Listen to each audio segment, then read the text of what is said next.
नमस्कार और स्वागत है इस खास जानकारी सत्र में।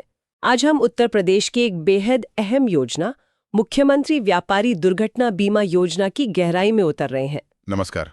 हमारे एक श्रोता ने इस योजना के तहत दुर्घटना दावा प्रक्रिया को लेकर कुछ जरूरी सवाल भेजे हैं, जैसे दावा कहाँ और कैसे करें, कौन सी वेबसाइट है, पूरी प्रक्रिया क्या है और कौन-कौन से कागजात चाहिए, और एक खास सवाल कि अगर फर्म बाद में सक्रिय ना रहे तो क्या होता है। जी, ये सवाल बहुत महत्वपूर्ण है।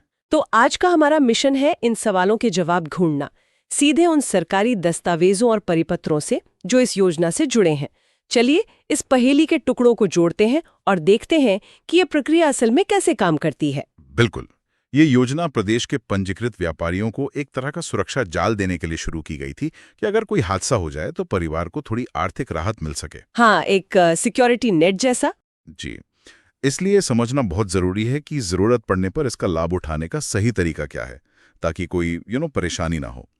सबसे पहले बुनियादी बात समझ लेते हैं। ये योजना सिर्फ उन व्यापारियों के लिए है जो उत्तर प्रदेश वाणिज्य कर विभाग, मतलब अब जो स्टेट जीएसटी है, उसमें रजिस्टर्ड हैं। अच्छा, यानी रजिस्ट्रेशन जरूरी है। हाँ जी, बिल्कुल। योजना के शुरुआती नियमों को देखें तो साफ है कि इसका मकसद दुर्घटना में मृत्यु होने पर या स्थायी रूप से अपंग होने पर या फिर आंशिक अपंगता की स्थिति में आर्थिक मदद देना है। और ये मदद कितनी मिलती है? क्या ये रकम शुरू से ही इतनी थी या इसमें कोई बदलाव भी हुआ है? ये एक अच्छा सवाल है, क्योंकि इसमें समय के साथ बदलाव हुआ है। हमारे पास जो पुराने दस्तावेज हैं वो बताते हैं कि जैसे वित्तीय वर्ष 2013-14 और 2014-15 में ये राशि 5 लाख रुपए थे। 5 लाख, ठीक है। जी, लेकिन फिर एक बड़ा बदलाव आया। 27 अक्टूबर 2017 को एक शासनादेश जारी हुआ, जिसका नंबर थोड़ा लंबा है, क 0 13 511 112 2017 493 2000। ओके। इसके आधार पर 15 जून 2018 से 14 जून 2019 की अवधि के लिए जो बीमा शर्तें तय हुई, उनमें इस राशि को बढ़ाकर 10 लाख रुपए प्रति व्यापारी कर दिया गया। अरे वाह, सीधा डबल, 5 लाख से 10 लाख। जी हाँ, सीधा डबल। ये तो काफी महत्वपूर्ण बढ़ोतरी है। इसका मतलब शायद सरकार ने व्यापारियों की भूमिका को और अहमियत दी या बढ़ती महंगाई को देखा। हो सकता है। दस्तावेजों में इसका कारण सीधे तौर पर तो नहीं बताया गया है, लेकिन ये बढ़ोतरी निश्चित रूप से योजना को ज्यादा आकर्षक और फायदेमंद बनाती है। बिल्कुल। और सबसे अहम बात यह है कि इसका प्रीमियम व्यापारी को नहीं देना होता। इसका भुगतान राज्य सरकार खुद बीमा कंपनी को करती है। हाँ, ये जानना जरूरी है कि व्यापारियों पर इसका कोई सीधा आर्थिक बोझ नहीं पड़ता। ये बहुत बड़ी राहत है। जी बिल्कुल। अच्छा, अब मान लीजिए किसी पंजीकृत व्यापारी के साथ कोई अनहोनी हो जाती है, तो उनके परिवार वाले या नामित व्यक्ति दावा कैसे करेंगे? क्या ये सारा काम अभी भी पुराने तरीके से कागजों पर होता है या कुछ आधुनिक व्यवस्था भी है? ये सवाल आज के दौर में बहुत प्रासंगिक है, और यहाँ एक अच्छी खबर है। हाँ। हाल के वर्षों के दस्तावेज, जैसे कि एक प्रक्रिया का फ्लो चार्ट है हमारे पास, flow.pdf, हाँ। और कुछ सरकारी पत्र भी हैं जिनकी तारीखें हैं 31 जुलाई 2025, पत्र संख्या LT 248, और 1 सितंबर 2025, पत्र संख्या LT 325। वे साफ इशारा करते हैं कि अब दावों को निपटाने के लिए एक ऑनलाइन पोर्टल काम कर रहा है। Online portal? अच्छा, ये ऑनलाइन सिस्टम वाली बात दिलचस्प है। अक्सर सरकारी कामों में कागजों का ढेर लग जाता है, तो ये पोर्टल असल में कैसे काम करता है? क्या ये वाकई पूरी प्रक्रिया को आसान बनाता है? जो प्रक्रिया फ्लो चार्ट flow.pdf में दिखाई गई है वो काफी व्यवस्थित लगती है। देखिए, होता यह है कि सबसे पहले जो भी दावेदार हैं, यानी पंजीकृत व्यापारी के नामित व्यक्ति या कानूनी उत्तराधिकारी जी, वे इस ऑनलाइन पोर्टल पर एक निर्धारित फॉर्म भरते हैं और जमा करते हैं। ठीक है, फॉर्म ऑनलाइन जमा हो गया। इसके आगे क्या होता है? कहानी आगे कैसे बढ़ती है? फॉर्म जमा होने के बाद ये आवेदन उस क्षेत्र के सहायक आयुक्त यानी असिस्टेंट कमिश्नर के पास पहुंचता है। अच्छा। उनके पास कुछ विकल्प होते हैं। या तो वो आवेदन को सही पाकर आगे बढ़ा दें, मतलब स्वीकृत करें, या अगर कोई कमी है तो उसे अस्वीकृत कर दें। या फिर अगर कोई जानकारी या दस्तावेज कम है तो पूछताछ यानी क्वेरी का निशान लगाकर आवेदक से उसे पूरा करने के लिए कहें। तो मतलब आवेदक को पता चल जाता है कि मामला कहाँ रोका है या क्या कमी है। हाँ, यही इस ऑनलाइन सिस्टम का एक फायदा है, ऐसा लगता है। आवेदक पोर्टल पर अपने आवेदन की स्थिति, मतलब स्टेटस, देख सकते हैं। ठीक है। अगर कोई क्वेरी की गई है तो वे जरूरी जानकारी या दस्तावेज अपलोड करके उसे अपडेट कर सकते हैं। इससे थोड़ी पारदर्शिता बनी रहती है और पता चलता है कि आगे क्या करना है। सहायक आयुक्त के बाद ये फाइल कहाँ जाती है? सहायक आयुक्त से मंजूरी मिलने के बाद आवेदन जाता है संयुक्त आयुक्त मतलब जॉइंट कमिश्नर के पास। ओके। उनके स्तर पर भी जांच होती है। फिर वहां से ये आगे अपर आयुक्त यानी एडिशनल कमिश्नर के पास जाता है। अच्छा, मतलब कई लेवल है, असिस्टेंट, जॉइंट, फिर एडिशनल। जी। और दिलचस्प बात यह है कि प्रक्रिया फ्लो चार्ट दिखाता है कि हर स्तर पर सहायक, संयुक्त, अपर आयुक्त जरूरत पड़ने पर क्वेरी की जा सकती है। हर लेवल पर? हाँ, यानी अगर किसी भी अधिकारी को लगता है कि कोई जानकारी अधूरी है या कोई डाउट है तो वे उसे वापस भेजकर पूरा करवा सकते हैं। इतने सारे स्तरों से गुजरना, सहायक, संयुक्त, अपर आयुक्त, क्या इससे प्रक्रिया बहुत लंबी और धीमी नहीं हो जाती होगी? ये तो एक चिंता की बात है। ये एक जायज चिंता है। कई स्तरों का मतलब है कि हर स्तर पर कुछ समय तो लगेगा ही, लेकिन शायद इसका उद्देश्य ये सुनिश्चित करना है कि दावा एकदम सही हो और सभी नियमों का पालन हो, कोई गलती ना हो। शायद यही वजह। तो एडिशनल कमिश्नर के बाद अंतिम मंजूरी के लिए आवेदन जाता है प्रधान कार्यालय, हेड ऑफिस में। वहां से भुगतान की स्वीकृति मिलती है। और पैसा कब मिलता है? मतलब पेमेंट वाला स्टेप कब आता है? प्रधान कार्यालय से स्वीकृति के बाद आवेदन भुगतान जारी करने वाले अधिकारी यानी DDO, drawing and disbursing officer, DDO के पास जाता है। डीडीओ, ठीक है। फ्लोचार्ट ये भी दिखाता है कि डीडीओ हर मामले के भुगतान का रिकॉर्ड भी दर्ज करता है। तो ये एक पूरी श्रृंखला है जिसमें आवेदन एक के बाद एक स्तर पार करता है। पूरी चेन है एक तरह से। ये प्रक्रिया तो समझ आ गई। अब अगला सवाल जो श्रोता ने खास तौर पर पूछा था, इस सब जानकारी और आवेदन के लिए कौन सी वेबसाइट देखनी है? क्या कोई एक निश्चित वेब एड्रेस है? देखिए, जो पुराने दस्तावेज हमारे पास हैं, जैसे एक पंजीकृत व्यापारियों की सूची वाला दस्तावेज है, डीलर इंश्योरेंस पीडीएफ, या योजना के शुरुआती नियम, बीमा योजना 0001 पीडीएफ, उनमें वाणिज्य कर विभाग की मुख्य वेबसाइट का जिक्र है जो www.comtax.up.nic.in या www.comtax.up.gov.in है। संभव है कि पहले फॉर्म वगैरह यहीं से मिलते हों या व्यापारियों की सूचियां उपलब्ध हो। लेकिन आपने भी ऑनलाइन पोर्टल का जिक्र किया था जिसके जरिए अब दावे निपटाए जा रहे हैं। क्या उसका कोई सीधा लिंक इन दस्तावेजों में दिया है? नहीं, देखिए, इन पुराने दस्तावेजों में उस खास ऑनलाइन दावा पोर्टल का सीधा यूआरएल नहीं दिया गया है, ये बात सही है। तो फिर कैसे मिलेगा? लेकिन जैसा मैंने पहले बताया, हाल के पत्र जैसे वो 31 जुलाई 2025 और 1 सितंबर 2025 वाले, जिनमें लंबित दावों को निपटाने के लिए इसी ऑनलाइन पोर्टल का इस्तेमाल करने की बात कही गई है। हाँ, वो इस बात की पुष्टि करते हैं कि ऐसा पोर्टल मौजूद है और सक्रिय रूप से इस्तेमाल हो रहा है। पूरी संभावना है कि इस दावा पोर्टल का लिंक विभाग की मुख्य वेबसाइट www.comtax.up.gov.in पर ही व्यापारी दुर्घटना बीमा या इसी तरह के किसी सेक्शन में दिया गया होगा। उपयोगकर्ताओं को वहीं देखना चाहिए। ठीक है, तो रास्ता विभाग की मुख्य वेबसाइट से ही मिलेगा, ऐसा मानकर चलें, ये तो साफ है। लेकिन इस ऑनलाइन प्रक्रिया में असल में जमा क्या करना है? कौन से पेपर्स लगेंगे? श्रोता का अगला सवाल दस्तावेजों को लेकर था और उन्होंने जोर दिया था कि हम दस्तावेजों की सूची के साथ उनकी तारीखों के महत्व पर भी बात करें। ये वाकई अहम लगता है। बिल्कुल सही कहा आपने।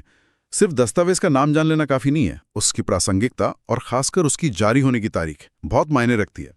चलिए एक एक करके देखते हैं कि कौन से मुख्य दस्तावेज चाहिए और उनकी तारीखें क्यों महत्वपूर्ण है। हाँ, बताइए। सबसे पहले तो निर्धारित प्रारूप में भरा हुआ दावा फॉर्म चाहिए, क्लेम फॉर्म। ठीक है। ये ऑनलाइन पोर्टल पर उपलब्ध होना चाहिए या विभाग की वेबसाइट से मिल सकता है। इस पर मृतक व्यापारी के कानूनी उत्तराधिकारी या नामित व्यक्ति के हस्ताक्षर होने चाहिए। ये बात योजना के दस्तावेज बीमा योजना 001.pdf इमेज 21 में भी लिखी है। ओके, पहला तो फॉर्म हो गया। दूसरा, अगर दुर्घटना में व्यापारी की मृत्यु हो गई है तो मृत्यु प्रमाण पत्र, डेथ सर्टिफिकेट, ये अनिवार्य है। हाँ, ये तो होगा ही। यहाँ ध्यान देने वाली बात यह है कि ये प्रमाण पत्र दुर्घटना की तारीख के बाद किसी सक्षम सरकारी अधिकारी द्वारा जारी किया गया होना चाहिए। अच्छा, बात की डेट का, ये क्यों?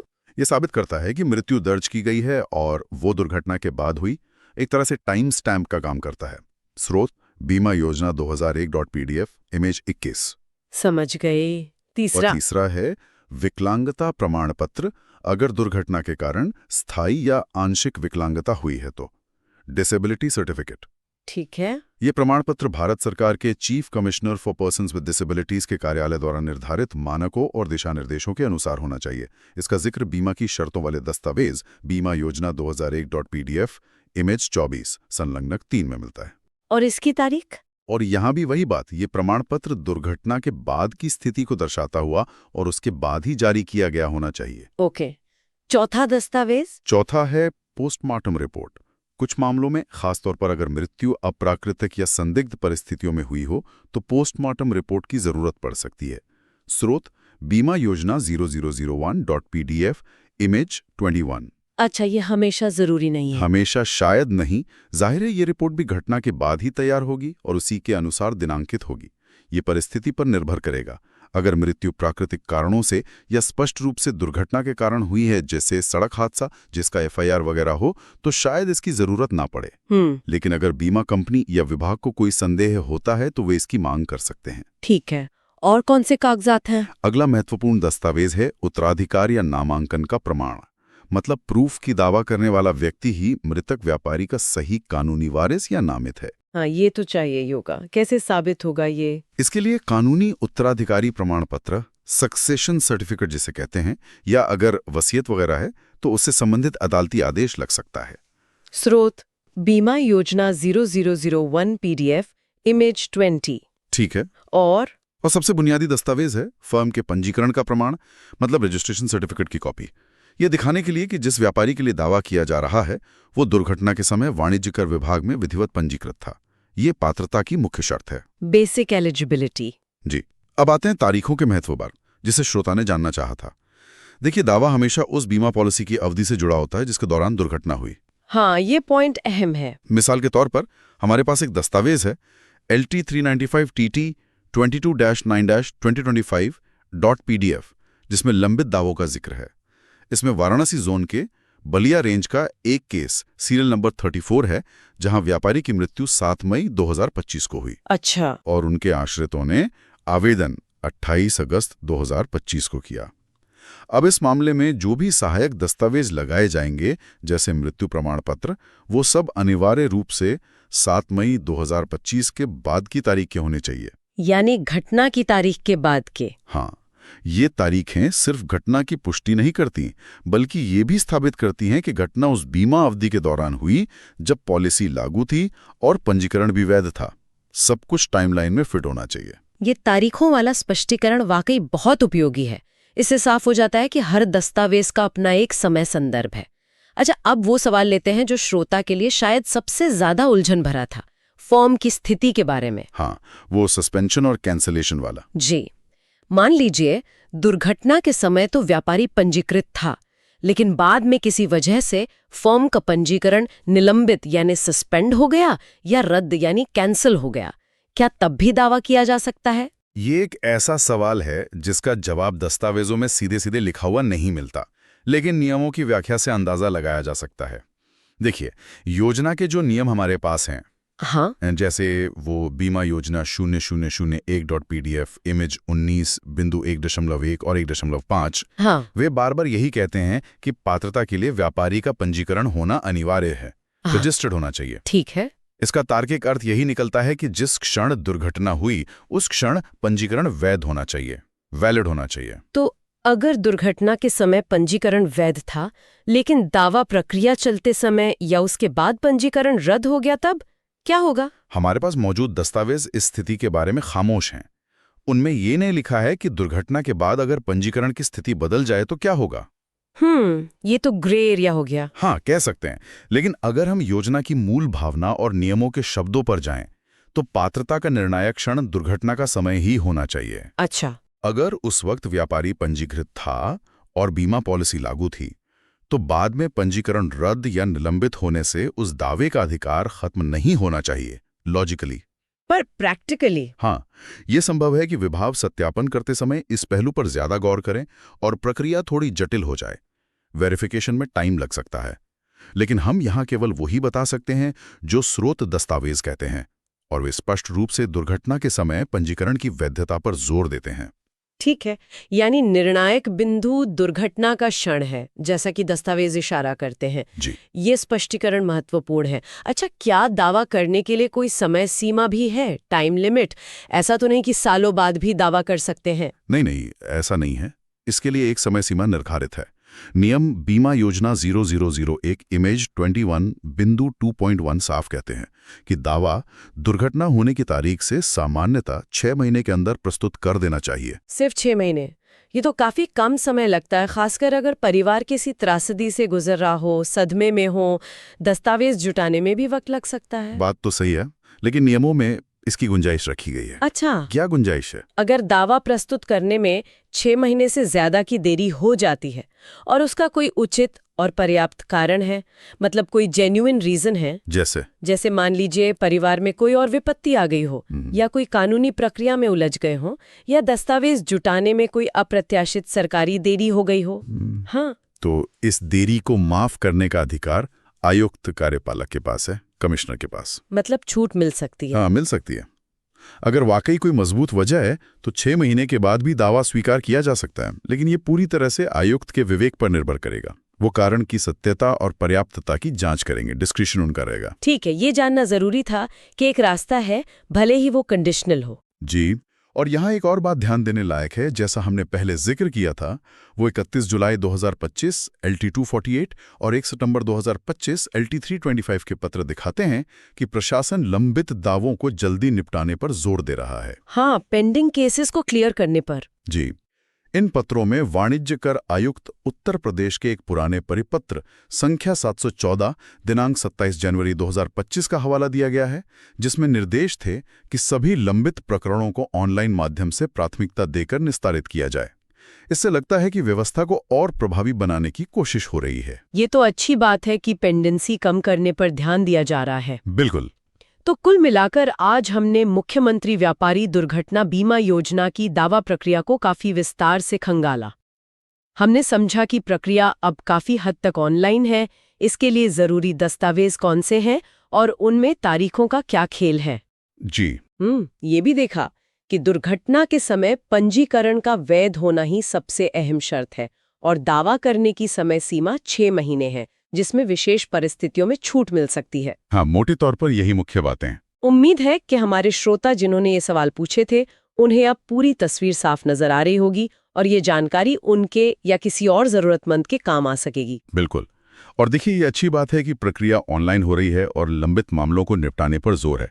ये प्रशासनिक सुधार की दिशा में कदम है। हाँ, ये पॉजिटिव है। लेकिन यहाँ एक सवाल सोचने के लिए छोड़ जाता हूँ। जरूर। क्या ये ऑनलाइन प्रणाली और ये जो भूस्तरीय प्रक्रिया हमने डिस्कस की, assistant commissioner, joint commissioner, additional commissioner, क्या ये जमीनी हकीकत में इतनी सरल और तेज है कि किसी व्यापारी के साथ हादसा होने पर उनके शोक संतप्त परिवार को बिना किसी भागदौड़ या अनावश्यक देरी के वाकई तुरंत वो आर्थिक संबल मिल पाता है जिसके लिए ये योजना बनी है? क्या इसे और ज्यादा मानवीय और लाभार्थी केंद्रित, मतलब बेनिफिशियरी फ्रेंडली बनाने की गुंजाइश है? इस पर विचार जरूरी है। ये वाकई एक महत्वपूर्ण सवाल है, क्योंकि किसी भी योजना की सफलता उसके अंतिम लाभार्थी तक पहुंचने की सुगमता में ही निहित है। उसकी असली परीक्षा तो वहीं होती है। खैर, इसी विचार के साथ आज की ये चर्चा यहीं समाप्त करते हैं। धन्यवाद।